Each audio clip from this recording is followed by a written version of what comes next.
Science में हूं राकेश और आज हम पढ़ेंगे एनसीईआरटी मैथ्स क्लास 10th का अध्याय 2 बहुपद पॉलिनोमियल का प्रश्नावली 2.3। इससे पिछले के वीडियो में हमने प्रश्नावली 2.1 तथा 2.2 के सभी प्रश्नों को हल कर लिया है। इस वीडियो में हम सब प्रश्नावली 2.3 के प्रश्नों को हल करेंगे।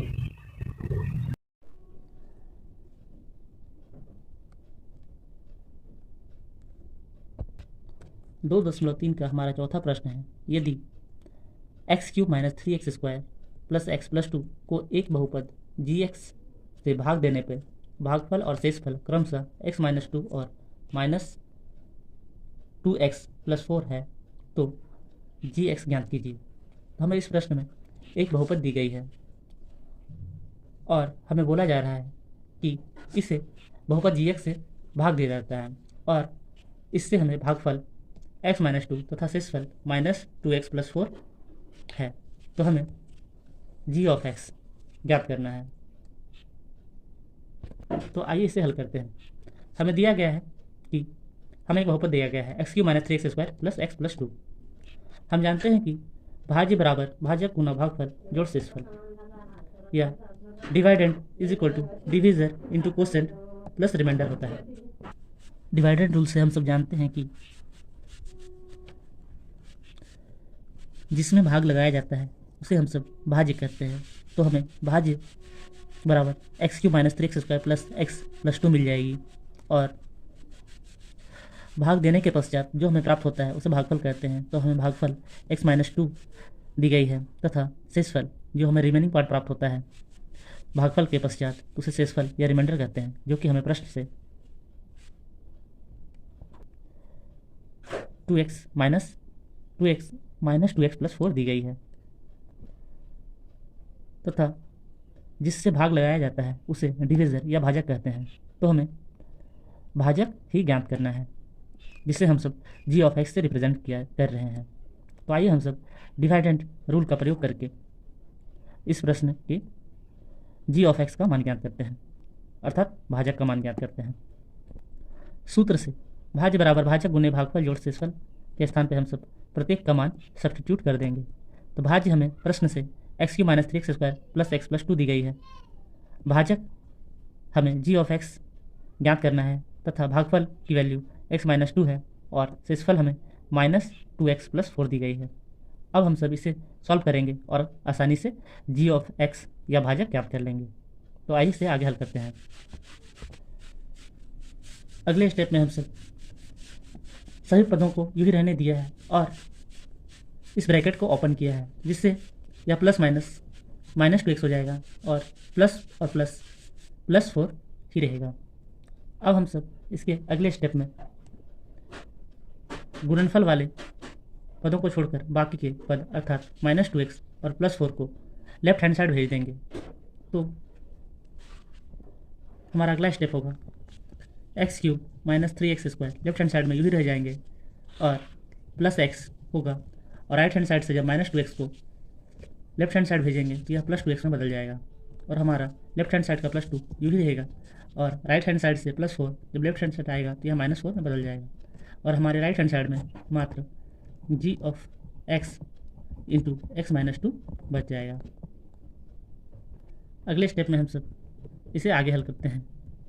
तो हम सब x³ तथा x² वाले पदों को यूँ ही उतार देते हैं और x वाले टर्म को जब सॉल्व करते हैं तो +x और +2x मिल करके +3x बन जाएगा और कांस्टेंट पद को जब सॉल्व करते हैं तो +2 - 4 +2 और -4 इससे हमें -2 प्राप्त होगा और राइट हैंड साइड में g(x) × x - 2 यही उतार देंगे।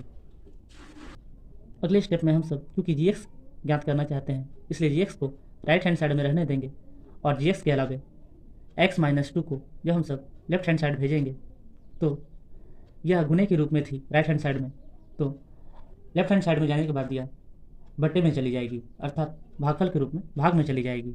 तो हमें स्टेप प्राप्त होगा gx की वैल्यू हो जाएगी x³ - 3x² + 3x - 2 over x - 2। अतः हमें gx की वैल्यू x³ - 3x² + 3x - 2 को x - 2 से भाग देने पे जो वैल्यू प्राप्त होगी वही हमारे gx का मान होगा। तो आइए हम सब एक्स माइनस टू से x cube minus 3x² plus 3x minus 2 को भाग देते हैं और इस प्रकार से प्राप्त भागफल ही हमारा जी की वैल्यू होगी। तो आइए इसे हम सब आगे सॉल्व करते हैं। अब हम सब x माइनस 2 से x cube minus 3x² plus 3x minus 2 को भाग लगाएंगे। भाग लगाने के लिए हमें भाजक तथा भाज्य दोनों के ही अधिकतम घात वाले पदों की पहचान करनी होती है। तो हम सब देखते हैं कि भाज्य के अधिकतम घात वाले पद एक्स क्यूब है तथा भाजक के अधिकतम घात वाले पद x हैं। तो हम सब जब x से एक्स क्यूब को भाग करते हैं तो हमें x² प्राप्त होता है। अतः इस प्रकार से हम सब यह पता लगाएंगे कि हमें कितने बार में भाग लगानी है। तो हम सब देखते हैं कि हमें x² टाइम्स में भाग लगाना है।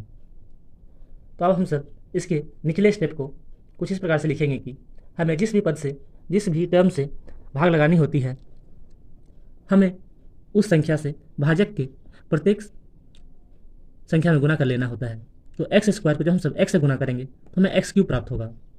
उसी प्रकार से जब हम सबको x² को -2 से गुना करेंगे तो -2x² प्राप्त होगा। अब हमें इसे सब्ट्रैक्ट कर लेना है। तो इसके लिए हम सब निचले पदों के प्रत्येक का साइन बदल लेंगे। तो यह प्लस से माइनस बदल जाएगा और यह माइनस से प्लस में बदल जाएगा। अब हम सब इसे सब्ट्रैक्ट कर लेंगे। तो प्लस x³ और माइनस x³ आपस में कैंसिल हो जाएगा और -3x² और plus 2x², minus plus minus होता है इसलिए हम सब घटा लेंगे। तो 3x² में से 2x² घटेगा तो हमें x² प्राप्त होगा और क्योंकि बड़े के साथ माइनस का साइन है इसलिए हमें माइनस का साइन लगा देना है और बाकी के पदों को हमें यूँ ही उतार लेना है नीचे। तो हमें remaining part -x² plus 3x minus 2 प्राप्त होता है। इसे हमें पुनः से भाज्य की तरह ट्रीट करना है और x -2 से भाग लगाना है। तो भाग लगाने के लिए हम सब भाज्य के अधिकतम घात वाले पद और भाजक के अधिकतम घात वालों पदों की पहचान कर लेते हैं और हमें कितनी बार में भाग लगाना है इसे पता लगाने के लिए हम सब भाज्य के अधिकतम घात वाले पद को भाजक के अधिकतम घात वाले पद से भाग देते हैं। तो जब हम सब -x² को x से भाग लगाते हैं तो हमें -x प्राप्त होता है। अतः हमें -x टाइम्स में भाग लगाना है।